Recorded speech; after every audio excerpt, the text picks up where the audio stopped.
மாயா வினோத பரதேசி. எழுதியவர் வடுவூர் கே. துரைசாமி ஐயங்கார். பாகம் 2. அதிகாரம் 11. நீர்மேல் குமிழி நீலலோசனி அம்மாள். பகுதி 3. ரமாமணியின் தாய் அன்போடு சிரித்து, நானும் உங்களைப் போலத்தான். எனக்கும் பரஸ்தலத்தில் தூக்கமே பிடிக்கிற வழக்கமில்லை. எனக்கு தகுந்த ஜோடி யாரும் இல்லை என்று நினைத்திருந்தேன். நீங்கள் வந்து சேர்ந்தீர்கள். சரி, மற்றவர் வேண்டுமானால் தூங்கட்டும், நாம் இருவரும் பேசிக்கொண்டிருப்போம் என்றாள். அதற்கு விதவை அம்மாள், நாம் பேசிக்கொண்டிருந்தால் மற்றவர்களுக்கு அது உபதிரவமாக இருக்குமோ என்னவோ. இது ராக்காலம் அல்லவா? நாம் நம்முடைய சுகத்தை அசட்டை செய்தாலும் பிறருக்கு மாத்திரம் எவ்வித இடைஞ்சலும் செய்யக்கூடாது என்றாள். அதற்கு ரமாமணியின் தாய், இங்கே வேறு யார் இருக்கிறார்கள்? ஒருத்தரும் இல்லை. இதோ படுத்திருப்பது என்னுடைய எஜமானர். அவர் அயர்ந்து தூங்கக்கூடியவர் அல்ல. அவர் தூங்குவதற்கும் விழிப்பதற்கும் யாதொரு பேதமும் இருக்காது. நாம் பேசுவதையெல்லாம் அவர் கேட்டுக்கொண்டேதான் இருப்பார். அதே சமயத்தில் தூங்கிக் கொண்டே இருப்பார். அதை நாம் தூக்கம் என்று சொல்வது சரியல்ல, உறக்கம் என்று சொல்ல வேண்டும். அதோ இருப்பது என்னுடைய மகளும் மருமக பிள்ளையும். அவர்கள் இருவரும் இளம் பருவத்தினர். 8 நாள் வேண்டுமானாலும் தூங்காமல் ஒருவரோடு ஒருவர் சந்தோஷமாக பேசிக்கொண்டிருப்பார்கள். அவர்களுக்கு பக்கத்தில் இடி இடித்தால் அது அவர்களுடைய காதில் படாது.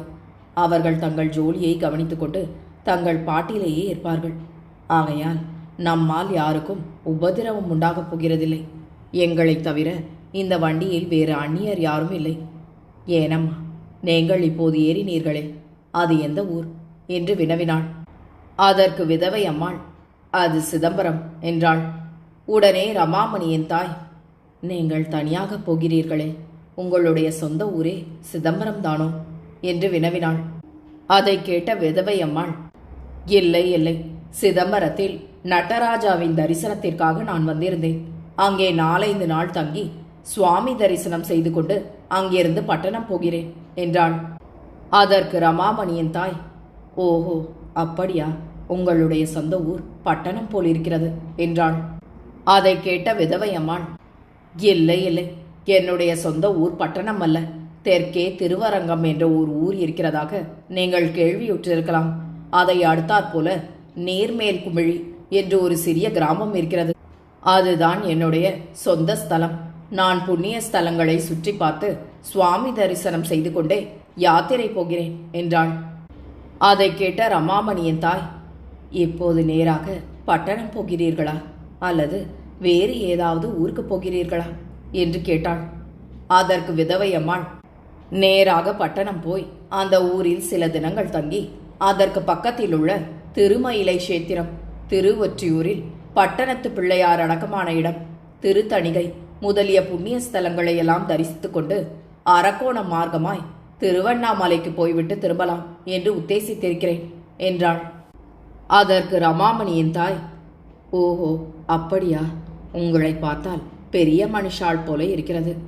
இவ்வளவு தூரமான இடங்களுக்கெல்லாம் வேறு யாரும் துணை இல்லாமல் தனியாய் போகிறீர்களே, உங்களுக்கு வேண்டிய சொந்த மனுஷாள் யாரும் இல்லையா என்று கேட்டாள். அதை கேட்ட விதவை அம்மாள் நிரம்பவும் விரக்தியோடு பேசத் தொடங்கி, எனக்கு நெருங்கிய பந்துக்கள் 1000 பேர் இருக்கிறார்கள்.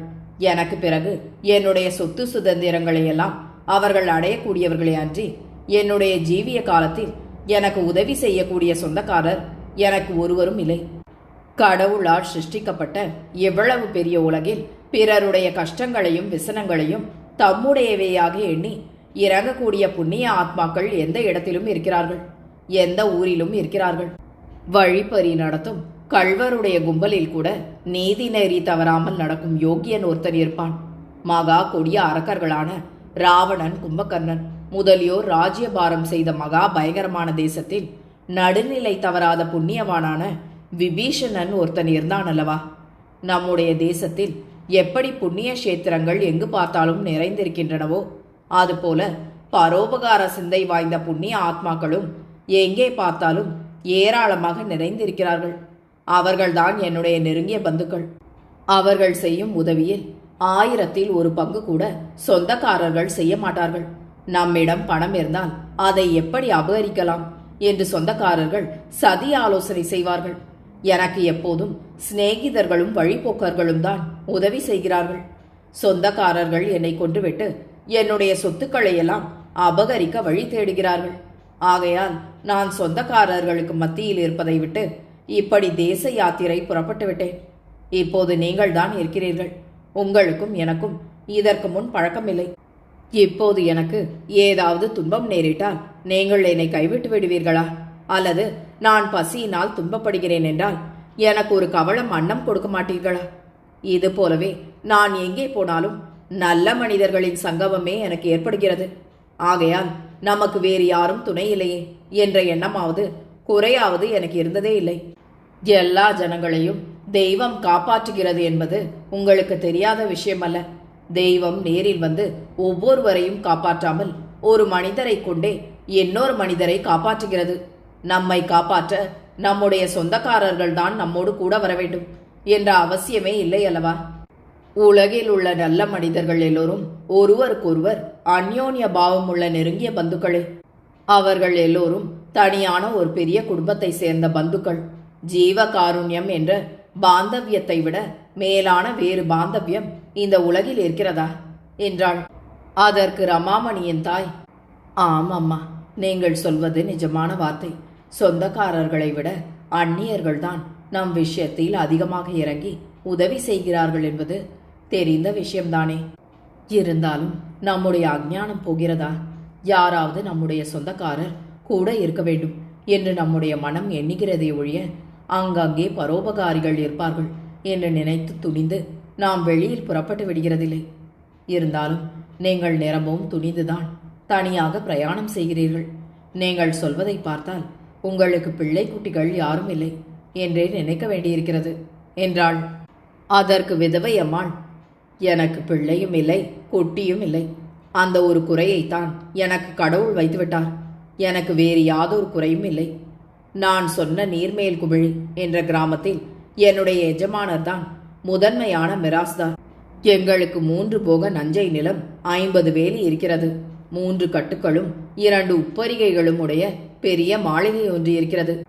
ஆடு மாடு பெட்டி வண்டிகள் ஆள் மாகாணங்கள் முதலிய சகலமான வைபவங்களும் இருக்கின்றன. என் எஜமானர் இருந்த வரையில் எல்லாவற்றிற்கும் நானும் சொந்தக்காரி என்றே எண்ணி சகல சம்பத்தையும் போக போக்கியங்களையும் அனுபவித்து வந்தேன். எங்களுக்கு ஈஸ்வரன் ஒரு கடுகளவு ஆண் குழந்தையை அளித்திருந்தால் இன்னமும் அவைகளுக்கெல்லாம் நான் எஜமானியாகத்தான் இருப்பேன். எங்களுக்கு புத்திர சந்தானமே இல்லாமல் போய்விட்டது. என் எஜமானர் திடீரென்று இறந்து போய்விட்டார். இதற்கு முன் கருப்போ சிவப்போ என்று கூட கண்டிராத அனந்த வாரிசுதாரர்கள் யார் யாரோ இப்போது முளைத்து விட்டார்கள். என் புருஷருடைய சொத்துக்கள் யாவும் அவர்களுக்கே இனி சொந்தமாம். நான் உயிரோடு இருக்கும் வரையில் சுகமாக இருந்து சாப்பிடலாமாம். அதற்கு மேல அதிகமான சொத்துக்கள் விநியோகிக்கவோ பராதீனப்படுத்தவோ எனக்கு அதிகாரமே இல்லையாம். இதுவரையில் நான் சகல சம்பத்துக்களுக்கும் எஜமானியாய் இருந்தது போக நான் இப்போது ஜீவனாம்சக்காரியாகிவிட்டேன். நான் உயிரோடு இருப்பது அவர்களுக்கெல்லாம் பெருத்த இடையூறாக இருக்கிறது. ஆகையால் அந்த வாரிசுதாரர்கள் என்னை ரகசியமாக கொன்றுவிட வேண்டும் என்று பல வகையில் சதி ஆலோசனைகள் செய்து கொண்டிருக்கிறார்கள் என்பது எனக்கு தெரிந்தது. ஆகையால் நானே அவர்களை கூப்பிட்டு நான் ஸ்தல யாத்திரை செய்ய போகிறேன். எல்லாவற்றையும் இனி நீங்களே நிர்வகித்துக் கொள்ளுங்கள் என்று சொல்லிவிட்டு அவ்விடத்தை விட்டு புறப்பட்டு வந்து உலகத்தில் உள்ள கஷேத்திரங்களுக்கெல்லாம் போய் சுவாமி தரிசனம் செய்து பொழுதை போக்கிக் கொண்டிருக்கிறேன். அப்படி நான் செய்யும் சுவாமி தரிசன புண்ணியத்தில் நல்ல நல்ல மனிதர்களுடைய பழக்கமும் சிநேகமும் எனக்கு கிடைத்து கொண்டிருக்கின்றன. நான் இதுவரையில் என்னுடையது என்னுடையது என்று எண்ணியிருந்த பொருள்கள் எல்லாம் பொய் பொருளாகிவிட்டது.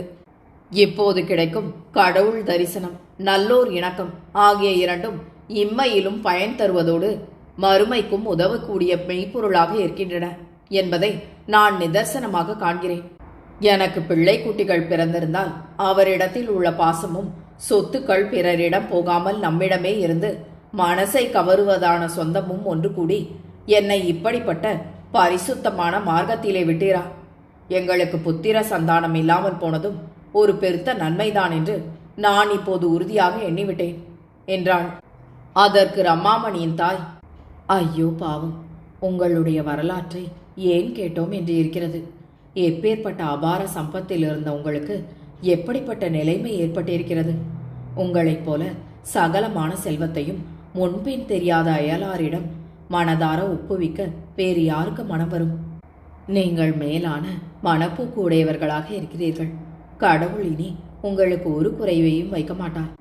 ஆகா, சகலமான சொத்துக்களையும் தாயாதிகளிடம் நீங்கள் ஒப்புவித்து விட்டதாக சொல்கிறீர்களே, உங்களுடைய வழி செலவிற்கும் உங்கள் ஆயுசு கால பரியந்தம் ஜீவனம் நடப்பதற்கும் நீங்கள் ஒன்றையும் வைத்துக் கொள்ளவில்லையா என்று கேட்டாள். அதற்கு விதவை அம்மாள், என் செலவிற்கு அவர்கள் மாதம் ஒன்றுக்கு 100 ரூபாய் கொடுக்கிறதென்று ஏற்பாடு செய்யப்பட்டிருக்கிறது. மாசம் ஒரு தரம் எந்த ஊரிலிருந்து கேட்டாலும் அவர்கள் அதை அனுப்பிவிடுவார்கள். அதுவும் அன்றி என் எஜமானர் இறந்த காலத்தில் என் உடம்பில் 5 லட்சம் ரூபாய் பெருமானமுடைய நகைகள் இருந்தன. அவைகளையெல்லாம் நான் என்னுடைய பெரியபடி உபயோகப்படுத்திக் கொள்ள எனக்கு அதிகாரம் உண்டென்று சொன்னார்கள். ஆகையால் நான் அவைகளை விற்று பணமாக்கி எனக்கு பழக்கமான ஒரு செட்டியாருடைய கடையில் வட்டிக்கு போட்டிருக்கிறேன். நான் எந்த நிமிஷத்தில் போய் கேட்டாலும் அந்த தொகையை அவர் கொடுத்து விடுவார் என்றாள்.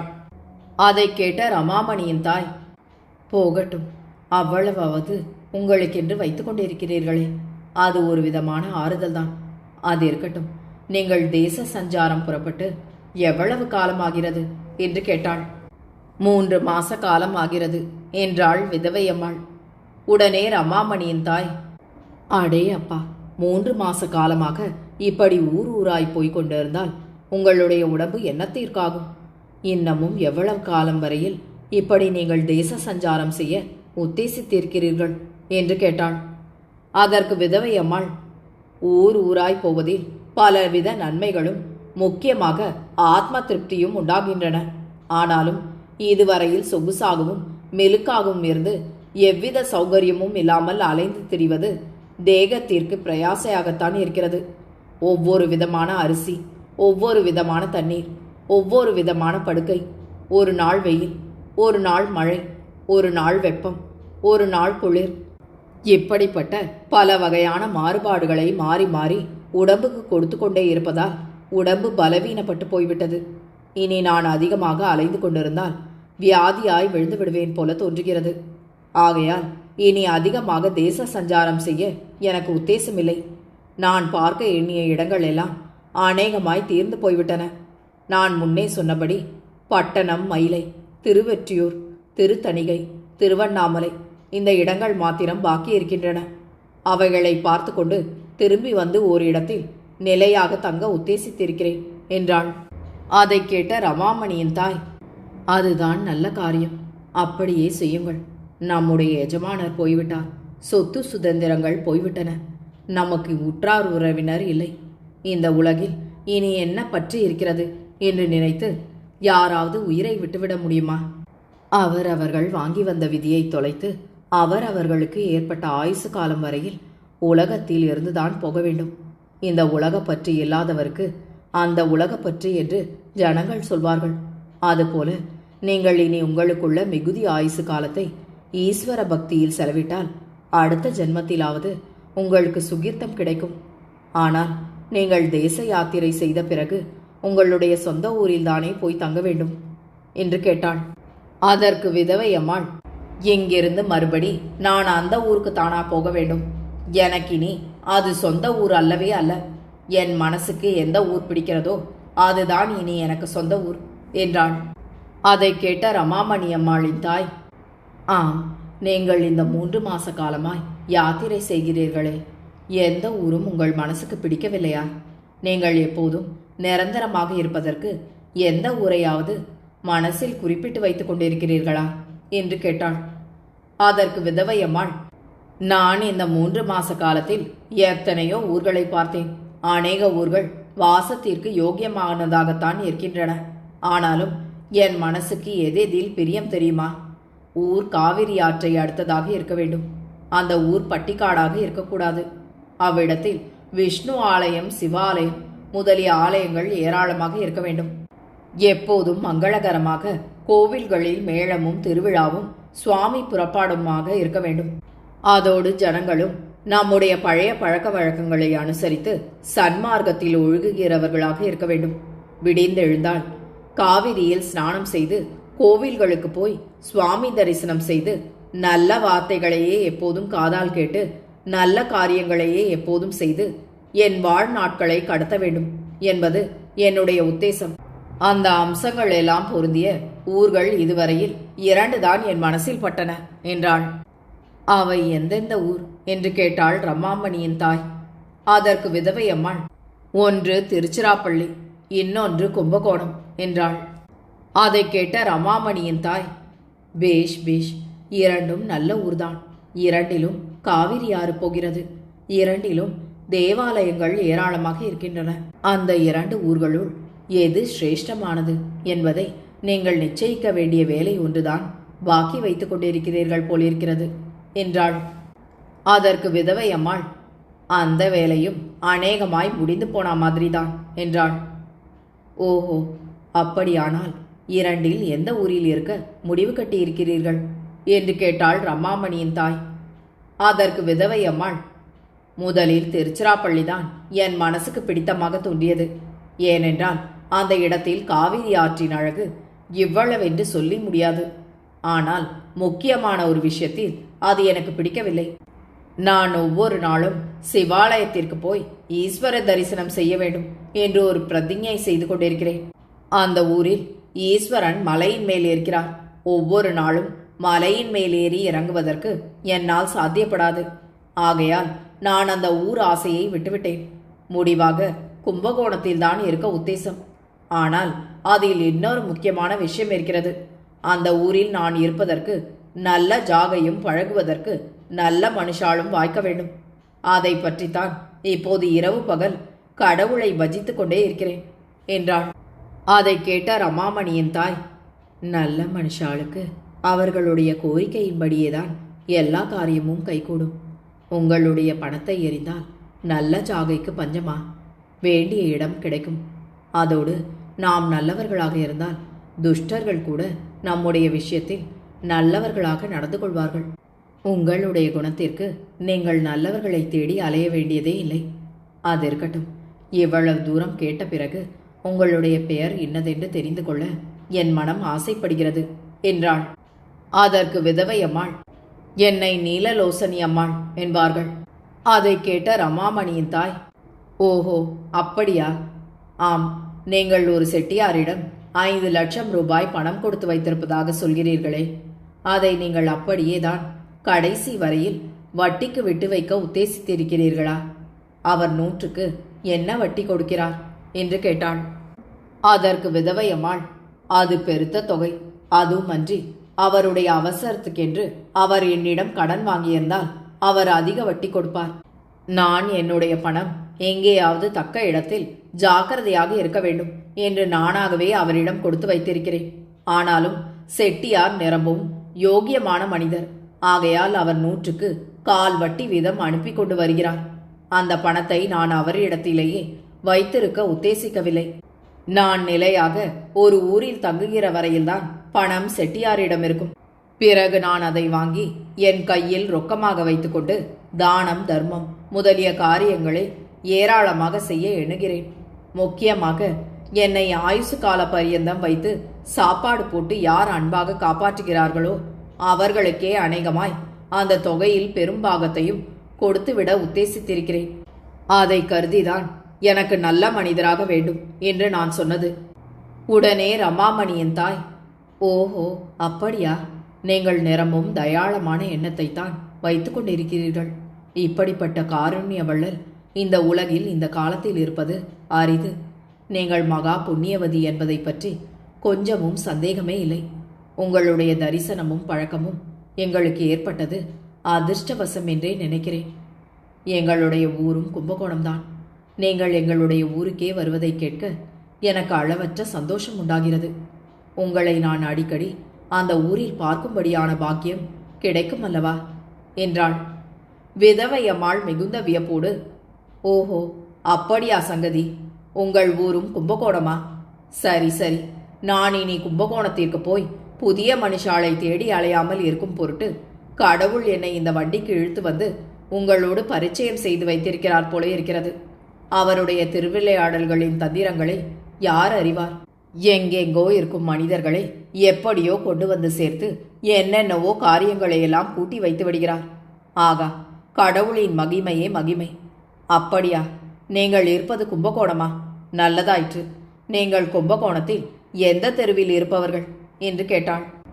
நாங்கள் பெரிய தெருவில் இருப்பவர்கள் என்றாள் ரமாமணியின் தாய். உடனே விதவை அம்மாள், ஓஹோ, பெரிய தெருவா? நான் அந்த ஊருக்கு வந்தபோது அந்த தெருவை பார்த்திருக்கிறேன். அது நல்ல அழகான தெரு. அந்த தெருவில் உங்களுடையது சொந்த வீடுதானே? உங்களுக்கு அங்கே என்ன தொழிலோ என்று கேட்டாள். அதற்கு ரமாமணியின் தாய், அது எங்களுடைய சொந்த வீடுதான். எங்களுக்கு போதுமான சொத்தை கடவுள் கொடுத்திருக்கிறார். ஆகையால் நாங்கள் அதை வைத்து காலக்ஷேபம் செய்து கொண்டு சௌக்கியமாக அந்த ஊரில் இருக்கிறோம் என்றாள். இவ்வாறு அவர்கள் இருவரும் சம்பாஷித்துக் கொண்டிருந்ததை ரமாமணியம்மாளும் அவளது தந்தையும் பக்கிரியா பிள்ளையும் கவனித்து கேட்டனர். ஆதலால் நீலலோசனி அம்மாளது வரலாறு அவர்களுக்கும் சுவாரஸ்யமாக தோன்றியது. வடுவூர் கே. துரைசாமி ஐயங்காரின் இந்த நாவலை உங்களுக்காக வாசித்தது நிமா மனோ. கேட்டு மகிழ்ந்து விரும்பி பகிர்ந்து பதிவு செய்யவும். நன்றி.